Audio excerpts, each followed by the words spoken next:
Hello students, good morning, good afternoon, good evening. How are you all? कैसे हो आप लोग? I hope you all are doing well. आप लोग सभी बहुत अच्छे होंगे। मैं भी बता देती हूँ कि मैं भी बहुत अच्छी हूँ। जैसा कि आप लोगों को पता है कि आपका आईआरएफसी का एग्ज़ाम चल रहा है, तो उसके बेसिस पे आज हम लोग डिस्कस करेंगे कुछ पीवाईक्यूज़ जो कि डिफरेंट एग्ज़ाम के हैं। तो this video will helpful for all of you. जो भी आने वाले एग्ज़ाम है, जो भी वैकेंसी के लिए, जो भी एग्ज़ाम रिलेटेड एग्ज़ाम के लिए प्रेपरेशन कर रहे हैं, उनके लिए है, बहुत हेल्पफुल होगा। तो ये वाला वीडियो एंड तक ज़रूर देखिएगा, ठीक है? So before we start our class, let me discuss, this is our website dashboard. तो ये आप अगर हमारे चैनल से लिंक आप क्लिक करोगे तो आपको वेबसाइट का लिंक मिलेगा, आप उस पर क्लिक कीजिएगा। तो ये कुछ ऐसा डैशबोर्ड है। जो भी बच्चे पीएसयू के लिए प्रेपरेशन कर रहे हैं उनके लिए ये है। जो भी नॉन टेक्निकल ज्वाइन करना चाहते हैं तो दीज आर कोर्सेज में अगर आप नीचे आएंगे, स्क्रॉल डाउन करेंगे तो आपको दिखेगा यहाँ पे एक्सपर्ट लीड कोर्सेज है, लाइव मॉक टेस्ट है, आप you can order book from online, और यहाँ पे 24/2 क्विक सपोर्ट सिस्टम भी है। और हमारा जो पॉपुलर कोर्स है, यहाँ हमारी कुछ कोर्सेज है जो आप थोड़ा स्क्रॉल डाउन करोगे तो आपको दिखेगा। जैसे डिफरेंट टाइप ऑफ एग्ज़ाम है, जैसे मैकॉन हो गया, आईआरएफ से जो एग्ज़ाम चल रहा है उसका है। उसके बाद आपको दिखेगा बीपीसीएल हो गया, कोल इंडिया लिमिटेड हो गया, पावर ग्रिड हो गया। तो ये, और अगर आपको पावर पैक भी ज्वाइन करना है, जैसे CA, CMA, MBA, finance, MCom के लिए जो भी है, तो सारा वीडियोस आपको यहाँ मिल जाएगा, डिटेल्स नोट मिल जाएगा, चैप्टर वाइज एमसीक्यू आपको प्रोवाइड किया जाएगा, और पीवाईक्यू पेपर्स भी, और मॉक टेस्ट सीरीज़ भी है। मॉक टेस्ट जैसे कि आपको पता है कि आपने क्लास कर लिया, उसके बाद मॉक टेस्ट कितना इंपॉर्टेंट होता है प्रैक्टिस करने के लिए। तो मॉक टेस्ट तो देना ही है, क्योंकि इससे पता चलता है कि हमारा प्रिपरेशन किस लेवल पे है। तो मॉक टेस्ट हो गया, उसके बाद पीवाईक्यू बहुत बड़ा फैक्टर, बहुत बड़ा रोल प्ले करता है कोई भी एग्जामिनेशन के लिए, नॉट ओनली पीएसयू। कोई भी आप एग्ज़ाम दे रहे हो तो पीएसयू क्या है, की है, एक बहुत ही स्ट्रॉन्ग की है। अगर आपने पीवाईक्यू नहीं किया है तो आपको पता चलेगा, मतलब अगर कर रहे हो तो आपको पता चलेगा कि क्या क्या टॉपिक आपने कवर कर लिया और क्या क्या करने वाले हो, ठीक है? तो ये सारे कोर्सेज है। फिर आप नीचे स्क्रॉल डाउन करोगे तो ये सारा आपको मॉक टेस्ट मिल जाएगा। उसके बाद आपको आएगा कुछ पॉपुलर नॉन टेक्निकल कोर्सेज जो हमने रिसेंटली लॉन्च किया है, जैसे कि आपका हो गया इंग्लिश हो गया, करंट अफेयर्स हो गया, जीके जीएस हो गया। तो ये सारे कोर्सेज भी अवेलेबल हैं हमारे वेबसाइट पे। अगर आपको सिर्फ इंग्लिश के लिए ज्वाइन करना है या फिर करंट अफेयर्स के लिए ज्वाइन करना है, you can opt for that only. These are are full course, like English का हमारा फुल कोर्स है, और यहाँ पे फाइनेंस करियर का power pack all government PSU examination के लिए, मतलब इसमें रहेगा GK GS plus current affairs, recorded video classes, notes and MCQ. और यहाँ पे नॉन टेक्निकल के लिए सारा कुछ इसमें अवेलेबल है, ठीक है? मंथली करंट अफेयर्स पढ़ाया जाता है, जो भी है।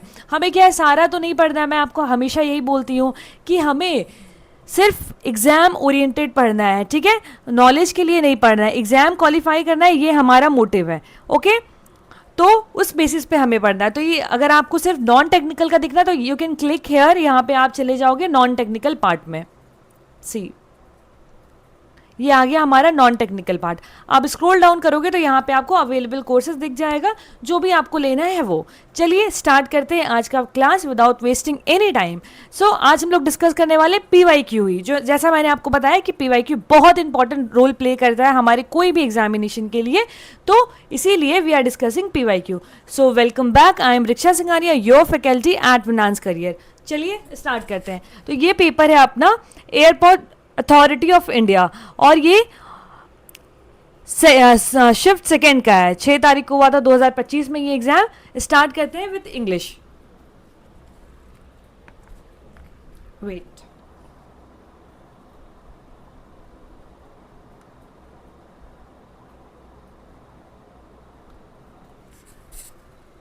ये आपका रहा इंग्लिश।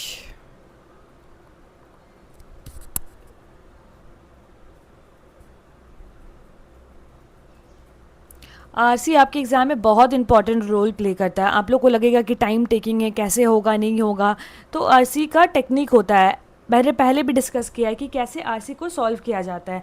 आपको पूरा पैसेज नहीं पढ़ना है, ठीक है? पूरा पैसेज नहीं पढ़ना है, कुछ कुछ इंपॉर्टेंट पॉइंट्स रहती हैं और पहले क्वेश्चन पढ़ा जाता है, उसके बाद आरसी को अटेम्प्ट किया जाता है।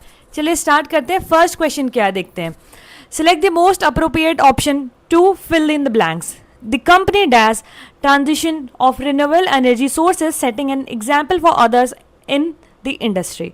सो आंसर यहाँ पे दिखा हुआ है, बट हम लोग चारों ऑप्शन को देखेंगे और जो सूटेबल रहेगा उसको मार्क करेंगे. ठीक है, क्वेश्चन पढ़िए. तो answer you can see clearly यहाँ पे स्मूथली टिक किया हुआ है ऑलरेडी. तो स्मूथली क्या हो जाएगा, हमारा आंसर हो जाएगा. स्मूथली आंसर हो गया.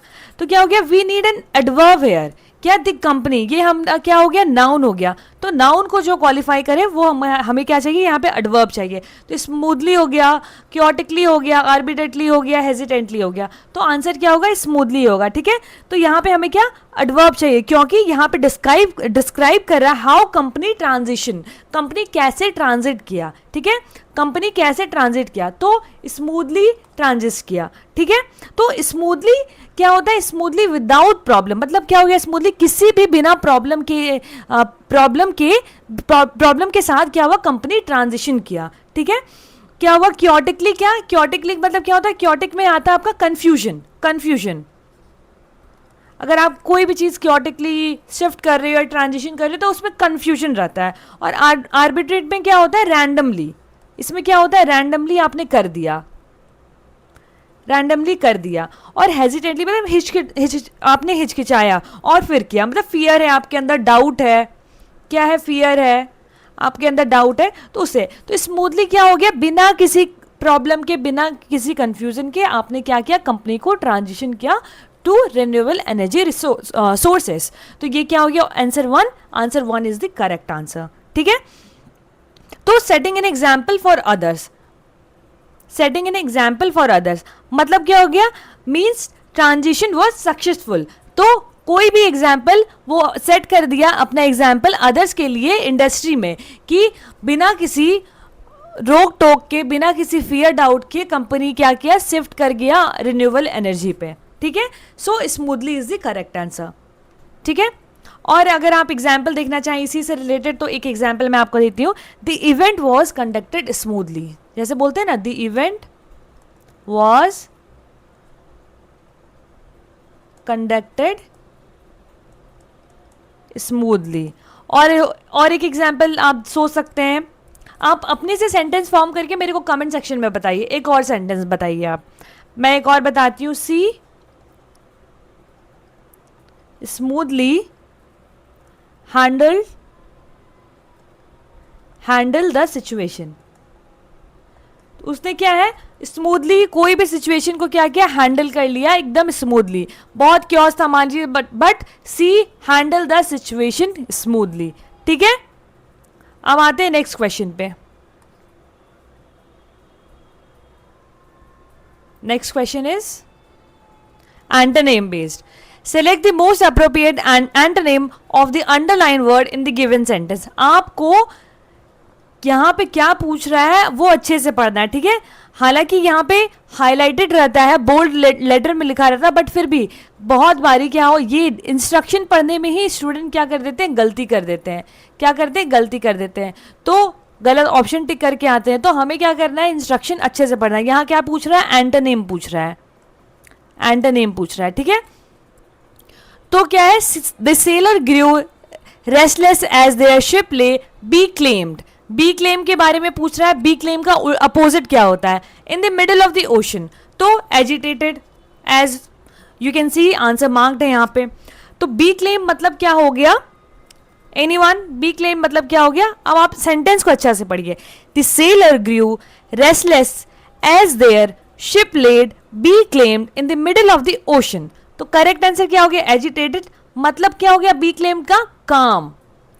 सिनोनिम क्या हो गया वो बता रही हूं. ठीक है, काम, मोशनलेस, स्टिल, ये सारा क्या हो गया आपका, सिनोनिम हो गया. लेकिन हमें क्या चाहिए, एंटोनिम हो गया, एंटोनिम चाहिए हमें. तो एंटोनिम हो जाएगा बी काम का डिस्टर्ब्ड, रेस्टलेस, एक्साइटेड. ठीक है, और अपोजिट क्या हो जाएगा, काम का अपोजिट क्या हो जाएगा, एजिटेटेड. तो correct answer will be agitated. ठीक है, जैसे the C became be claimed, the crowd become agitated, तो ये सारा सेंटेंस हो गया. आप सेंटेंस से अच्छा से समझ पाएंगे. The C became be claimed, the crowd became agitated. तो ये हो गया आपका सेंटेंस फॉर्मेशन. आप सेंटेंस अगर फॉर्म करते हो कोई भी वर्ड से तो वो क्या आपको लॉन्ग रन में बहुत ही अच्छे से याद रहता है, क्योंकि आपने सेंटेंस फॉर्म किया, आपको याद रह गया आपने ऐसे सेंटेंस में फॉर्म किया था. तो आप रिकॉल करोगे तो आपको याद आ जाएगा कि वर्ड का मीनिंग क्या था. तो बी क्लेम मतलब मैंने आपको क्या बताया, काम, मोशनलेस, स्टिल. तो बी क्लेम का मतलब क्या हो गया, काम. काम का अपोजिट क्या हो गया, एजिटेटेड. तो option number 4 is the correct answer, agitated.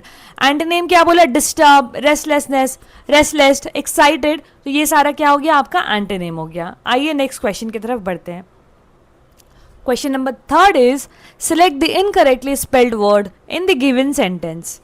The professor Perseus analysis of the manuscript revealed multiple anarchist references which lead to an intense cynicism within the literary milieu. तो इनकरेक्ट स्पेलिंग यहां पे क्या है,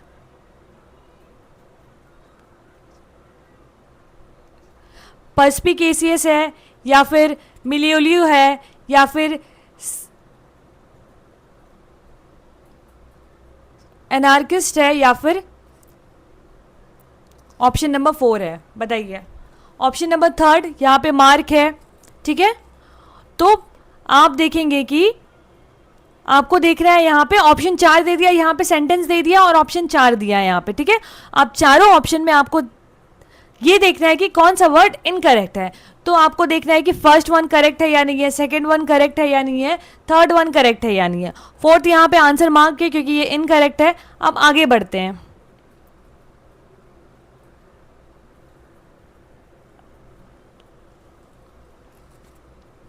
option number 3 क्यों wrong है बताइए. तो the professor, this is right. तो करेक्ट स्पेलिंग हो जाएगा इसका ANACHRONISTIC.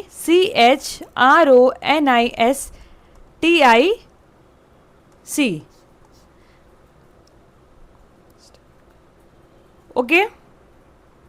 अब मीनिंग क्या होता है ये चारों वर्ड का, वो सबसे ज्यादा इंपॉर्टेंट है. मीनिंग क्या है ये चारों वर्ड का, ऑप्शन नंबर 1, 2, 3 एंड 4 का. एनीवन?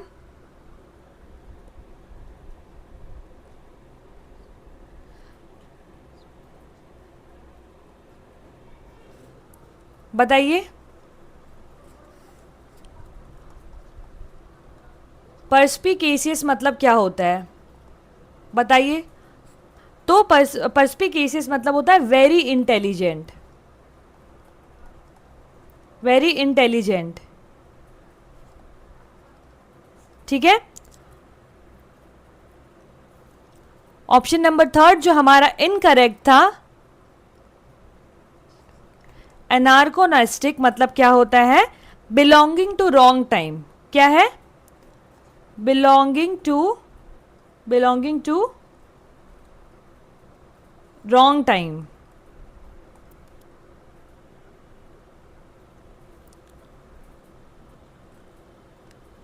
और सिकिज्म मतलब होता है division,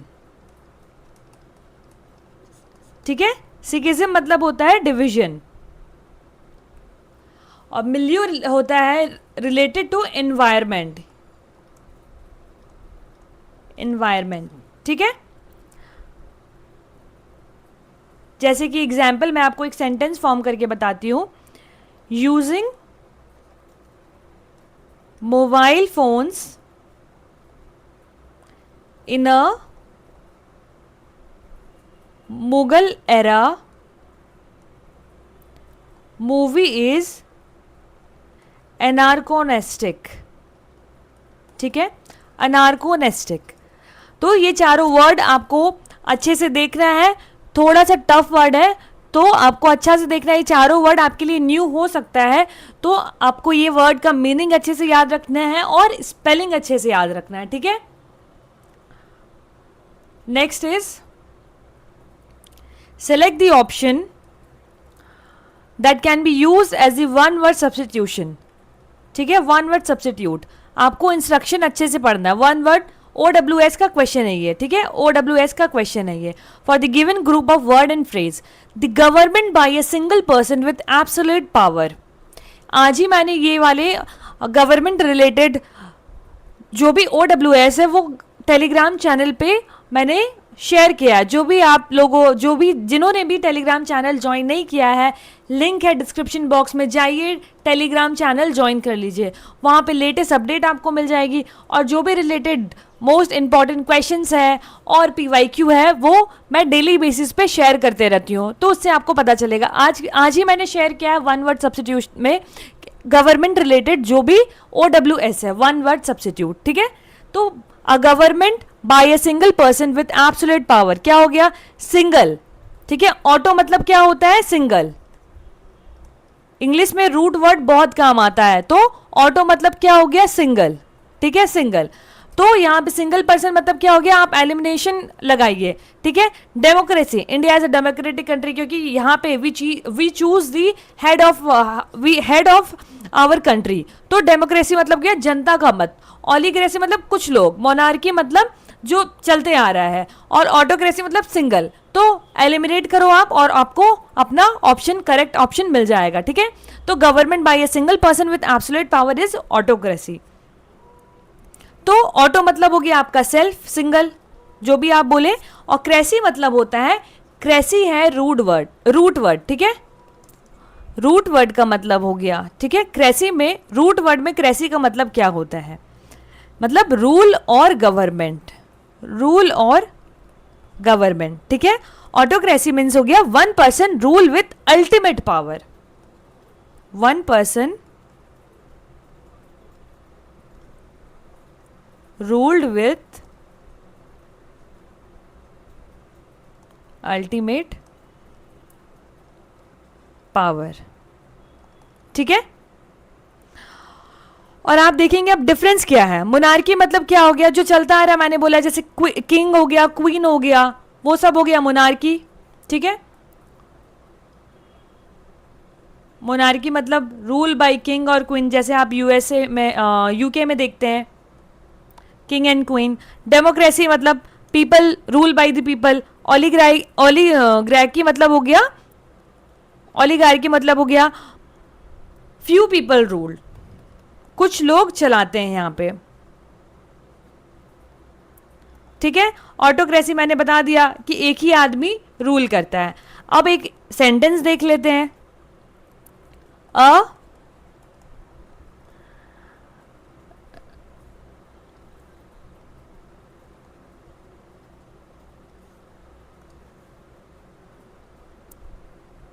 A dictator-led nation is often called an autocracy. ठीक है, तो ये हो गया आपका sentence formation. Next question is question number 5. Select the correct meaning of the given proverb. A rising tide lift all the boats. बताइए इसका मतलब. तो option third is the correct answer. As you can see यहाँ पे mark है, when the economy और condition improve everyone benefit. मतलब क्या हो गया? A rising tide lifts all the boats. मतलब व्हेन द इकोनॉमी और कंडीशन इंप्रूव एवरीवन बेनिफिट्स.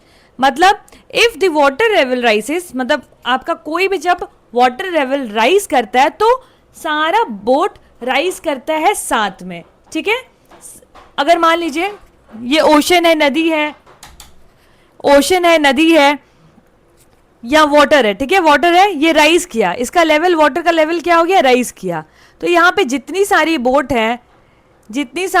हैं वो क्या साथ में राइज करेगी. तो क्या हो गया? सब कोई साथ में राइज किया. तो if water level rises all boat rises together. मतलब क्या हो गया? जनरल प्रोग्रेस रहता है, सब कोई उससे बेनिफिट करती है, इसका मतलब यही है। A rising tide lifts all the boats. I hope आपको समझ में आया है। जैसे मान लीजिए इंडिया की इकोनॉमी, मान लीजिए इंडिया की इकोनॉमी ग्रो करेगी, इफ इंडियाज इकोनॉमी ग्रो, तो इससे क्या हो गया, इससे क्या होगा, बिजनेस प्रॉफिट होगा, बिजनेसेस को प्रॉफिट होगा, ठीक है, बिजनेसेस को प्रॉफिट होगा, जॉब इंक्रीज होगी, जॉब इंक्रीज होगी, सैलरीज इंप्रूव होगी, सैलरीज इंप्रूव होगी, ठीक है। तो ये सारा क्या हो गया, सब कोई इससे बेनिफिट किया, इंडिया का इकोनॉमी राइज किया, तो इससे क्या हुआ, सभी को प्रॉफिट हुआ, ठीक है। नेक्स्ट इज पैराजंबल पैराग्राफ, ठीक है। Question number 6, sentence of a paragraph are given below. Question number 6. Sentences of a paragraph are given below in jumbled order. Arrange the sentence in the correct order to form a meaningful and coherent paragraph. आपको यहाँ पे 4 लाइनें दी गई है, आपको चारों jumbled है, आपको चारों में से सफल करना है और आपको एक मीनिंगफुल सेंटेंस बताना है। तो यहाँ पे आपको ऑप्शन से एलिमिनेट करना है। पहले आपको ऑप्शन पढ़ना है, ठीक है। पहले क्या पढ़ेंगे आप, ऑप्शन पढ़ेंगे। तो करेक्ट ऑर्डर दिया हुआ है यहाँ पे ACDB, ठीक है, बट हमें ऑप्शन देख के सेंटेंस फॉर्म करना है, ठीक है। तो स्टेप बाय स्टेप जाएंगे लॉजिक वे में। तो ए में क्या बोल रहा है, पहले क्या है, आपको कोई भी सेंटेंस उसको स्टार्ट करना है इंट्रोडक्शन से। क्या करना है, इंट्रोडक्शन से, ठीक है। तो इंट्रोडक्शन क्या हो रहा है, the global oil sector environment concern despite challenges as a demand. ये स्टार्टिंग सेंटेंस तो नहीं लग रहा है, डिस्पाइट भी स्टार्टिंग सेंटेंस नहीं लग रहा है, तो ऑप्शन स्टार्ट होगा ए और बी से। तो ए और बी कौन सा है, बी है नहीं, चलिए ऑप्शन स्टार्ट हो गया ए से। तो पहला हमारा ऑप्शन होगा ए, क्योंकि सेंटेंस स्टार्ट हो रहा है इंट्रोडक्शन यहां से। तो the global oil sector plays a crucial role in the world economy influencing energy prices and international relation. अब क्या आ गए, यहाँ जनरल इलेक्शन हो गया, जनरल इंट्रोडक्शन हो गया, तो ऑप्शन ए हो गया पहला नंबर पे। और उसके बाद क्या हो गया, कंटिन्यू देखना है कि ऑयल का डिस्कशन है या नहीं है, ठीक है। तो यहाँ क्या, एनवायरमेंट कंसर्न, ये तो नहीं होगा, despite challenges such as prices fluctuation and geopolitical tensions, oil remains a dominant energy sources. तो इसके बाद का सेंटेंस क्या हो जाएगा, ऑप्शन क्या हो जाएगा, ऑप्शन सी, क्योंकि इसमें ऑयल का डिस्कशन कंटिन्यू चला है, ठीक है। डिस्पाइट चैलेंजेस मतलब कनेक्ट कर रहा है ये विथ ऑयल सेक्टर, ठीक है, ऑयल सेक्टर को कनेक्ट कर रहा है डिस्पाइट वर्ड लगा के, ठीक है। So second is C. आगे आते हैं, अब आते हैं ऑप्शन, अब बचा है बी और डी।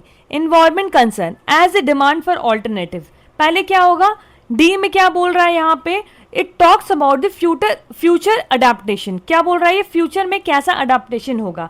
तो as a demand for alternatives energy increases, the oil sector must adapt to new market dynamics and environmental standard. मतलब क्या, इसमें इन्वायरमेंटल कंसर्न दिखा रहा है, क्या दिखा रहा है, इन्वायरमेंटल कंसर्न दिखा रहा है। तो ये क्या हो जाएगा, इसमें दिखा रहा है, सॉरी, इसमें लॉजिकल कंटिन्यूएशन दिखा रहा है, as a demand for alternative energy increases. तो क्या इसमें लॉजिकल कंटिन्यूएशन दिखा रहा है, तो इसके बाद क्या हो जाएगा, ए सी के बाद डी। अब आएंगे ऑप्शन नंबर बी लास्ट, इसमें आपको बता रहा है फाइनल कंक्लूजन कि इन्वायरमेंटल कंसर्न होगा और shift and the shift towards renewable energy, ये आप शिफ्ट करने बोल रहा है रिन्यूएबल एनर्जी, और source are slowly reshaping the oil industry, धीरे धीरे ये शेप हो रहा है और ऑयल इंडस्ट्री के साथ, तो इसीलिए ये क्या हो गया आपका फाइनल कंक्लूजन। तो ऑप्शन नंबर बी, तो ए सी डी बी ये होगा आपका करेक्ट ऑर्डर। तो ऐसे आपको पैरा जंबल वर्ड सेंटेंस बनाना है। तो पहले क्या आया, पहला हमें देखें, आपने ए में देखा इंट्रोडक्शन, फिर आपने देखा चैलेंजेस, फिर यहाँ पे फ्यूचर अडेप्टेशन की बात हुई, उसके बाद क्या हुआ, यहाँ पे आपको बात किया गया रिन्यूएबल ट्रांजिशन की, ठीक है। तो ये हो गया आपका अरेंजमेंट ऑफ सेंटेंस। आते हैं नेक्स्ट क्वेश्चन, ये क्वेश्चन है अपना पैसेज का, ठीक है, आरसी रीडिंग कम्प्रीहेंसिव। तो पैसेज किसके बारे में, पहले आपको मैं 2 मिनट देती हूँ, पैसेज आप अच्छे से पढ़िए, ऐसा पढ़िए कि आप ऑप्शन देखिए तो आपको मिल जाएगा। पहले वैसे भी आरसी आपको सॉल्व करना है, पहले क्वेश्चन देख के ही पहले, लेकिन आप पैसेज पढ़िए, ठीक है। तो read the passage carefully and answer the question that follow. Nearly 4 decades after the Bhopal gas disaster, new findings have shown that men who were in the womb during the gas leak have significantly higher risks of cancer and disability. Research published recently reveals that the negative health effects are much more widespread than previously thought. The impact of the 1984 disaster, which released poisonous methyl isocyanate gas from a Union Carbide pesticide plant, extend up to 100 km from the leak site, far beyond the previously assumed 4.5 km radius. Men born in 1985 and living within this 100 km range exhibit a 27-fold higher risk of cancer even 3 decades later. Additionally, these individuals are more likely to face disabilities that hinder their educational and employment opportunities, while the study shows an 8-fold higher cancer risk for men born within this radius. It found no significant effect on women born to gas exposed mothers. The results supported the theory that male fetus are more vulnerable to external stressors, such as the gas leak. The Bhopal gas leak exposed more than 5 lakh people, leading to up to 30,000 deaths and countless survivors suffering from respiratory, neurological, and endocrinological disorder. The long-term impact, which also include contaminated groundwater and reproductive health issues for women, might be just the tip of the iceberg. Tip of the iceberg in the term of the disaster ongoing consequences. तो ये passage है आपका पूरा Bhopal gas disaster के बारे में. किसके बारे में? भोपाल गैस डिजास्टर के बारे में. ठीक है, तो मेन आइडिया पैसेज का क्या हो जाएगा? लॉन्ग टर्म इफेक्ट क्या है भोपाल गैस ट्रेजेडी का, कैंसर रिस्क क्या है, और डिसेबिलिटी क्या है, और फ्यूचर जनरेशन को ये कैसे इंपैक्ट करेगा. ठीक है, तो इंपॉर्टेंट पॉइंट क्या हो गया? तो पहले क्वेश्चन देखते हैं. Question number 7, which group shows a significantly higher risk of cancer in this study. तो यहाँ पे हमने देखा था, यहाँ पे सेंटेंस में मैन बॉर्न इन 1985 विद इन द 100 kilometre of the leak. I underline that. हाँ, see, man born in 1985 and living within this 100 kilometer range exhibit a 27-fold higher risk of cancer. तो which group showed significant high risk? तो men को higher risk था 1985 से, जो कि 100 kilometre के साथ लीक किया था. तो उसको क्या हो गया यहाँ पे? High risk in this study. तो मैन को बताया गया मैन को ज्यादा रिस्क है. ठीक है, question number 8, what was the geographical radius originally thought to be affected by the gas leak? यहाँ पे assumed 4.5 किलोमीटर रेडियस. ठीक है, तो option number 3 is the correct answer. Next question, आप एक बार पैसेज अच्छे से पढ़ लोगे तो आपको कोई प्रॉब्लम नहीं होगा. ठीक है, question number 9, select the most appropriate title of the passage. तो the Bhopal gas disaster and its long term effect. ठीक है, very simple. So that's all for the today's class. ये लास्ट क्वेश्चन था आरसी का. मैंने यहाँ पे हाँ, टिप ऑफ द आइसबर्ग, इसका मतलब क्या होता है? ये एक ईडियम है, टिप ऑफ द आइसबर्ग. ये आप मेरे को कमेंट सेक्शन में बताएंगे इसका मतलब क्या होता है. ठीक है, टिप ऑफ द आइसबर्ग का मतलब. That's all for the today's class. ये था पूरा इंग्लिश के बारे में जो भी हमने पढ़ा कि कैसे है. तो इसमें हमने देखा पैसेज में कि कैसे आपका गैस लीक का रेडियस के बारे में बात किया गया. पहले 4.5 किलोमीटर था, एक्चुअली अफेक्टेड 100 किलोमीटर. ठीक है, रेडियस 4.5 किलोमीटर था बट अफेक्ट किया 100 किलोमीटर तक. और क्या बोलते हैं, हाई कैंसर रिस्क था, जैसे कि मेन जो बॉर्न हुए थे 1895 से, वो अफेक्टेड एरिया में 27 टाइम्स वहाँ पे हायर रिस्क था कैंसर का. और यहाँ पे वुमेन के इफेक्टनेस की बात की गई, वुमेन कैसे इफेक्ट हुई, तो वहाँ रिप्रोडक्टिव इश्यूज की बात की गई, हेल्थ कॉम्प्लिकेशन की बात की गई, और लॉन्ग टर्म इफेक्ट क्या है, जैसे कि मान लीजिए डिसेबिलिटी हो गया, कैंसर हो गया, न्यूरोलॉजिकल डिसऑर्डर कंटिन्यू किया गया. तो ये सारा क्या हो गया आपका, ये भोपाल गैस स्ट्रैटेजी के बारे में बताया गया है. ठीक है, समझ में आया यहाँ तक? तो this is all for the today's class. मिलते हैं नेक्स्ट क्लास में विथ न्यू PYQ। कोई भी दूसरा चैप्टर का हम लोग देखेंगे PYQ, ठीक है? इसी का हम लोग GK GS नेक्स्ट क्लास में डिस्कस कर लेंगे, ठीक है? इसी का GK GS, ठीक है? That's it for the today's class। मिलते हैं नेक्स्ट क्लास में, तब तक के लिए कीप रिवाइजिंग द सेशन और PYQ अटेम्प्ट करते रहिए, क्योंकि मैंने आपको बताया PYQ बहुत बहुत इंपॉर्टेंट रोल प्ले करता है। मॉक टेस्ट आप अटेम्प्ट कीजिए, और जो भी आपको प्रॉब्लम है टेलीग्राम पे आपका डिस्कशन ग्रुप है, उसमें आपका प्रॉब्लम सॉल्व हो जाएगा।